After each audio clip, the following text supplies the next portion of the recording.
Hello friends, তোমরা সবাই কেমন আছো? আশা করি সবাই ভালো আছো। তো আমিও দীঘাতে চলে আসলাম। দীঘায় এসে দীঘার জগন্নাথ মন্দিরে আসলাম। তো তারপর আমি আস্তে আস্তে উপরের দিকে যাচ্ছিলাম, মানে ভিতরের দিকে ঢুকছিলাম। তো জগন্নাথ মন্দিরটা দেখবো, চলো কেমন হয়েছে। অনেকেই এসছো এখানে, দেখেছো সবাই।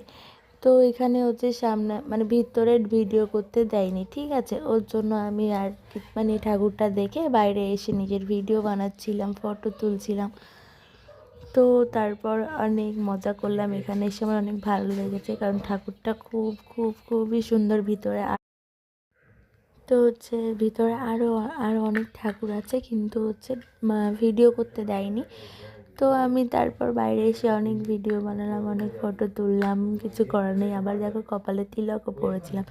তারপর দেখছি সব কিছু হয়ে গেছে, তো আমি চলে আসছিলাম। আসার সময় ফুলগুলো দেখলাম, ফুলগুলো আমার খুব ভালো লেগেছে।